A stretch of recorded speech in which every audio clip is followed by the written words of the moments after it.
Hello, in front of me I've got Samsung Galaxy Tab Active3. In this video I'll show you how to manage Google Wallet.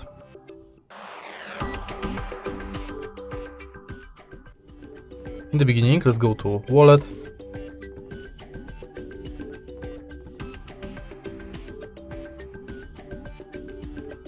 Explore Wallet, and as you can see from the homepage of this app, you can add card, check quick tips, and add passes like transport pass, loyalty and gift card. If you go to menu, you've got access to your Google account, all wallet tips, contactless setup where you can set up payment card, check if NFC is on, if Google Pay is set as your default, if you've got a lock screen set, and if your phone meets security requirements. Next, you can check full list of participating banks and manage your passwords in Password Manager.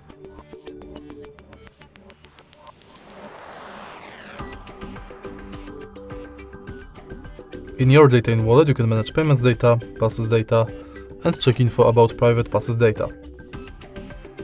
In Wallet settings, you can manage payments profile, add passes from Gmail, enable or disable review purchases, updates about your passes, help and troubleshooting, updates and offers, and success animations. In the end, you can go to help and feedback. And that's basically it. If you find this video helpful, please leave like, comment and subscribe.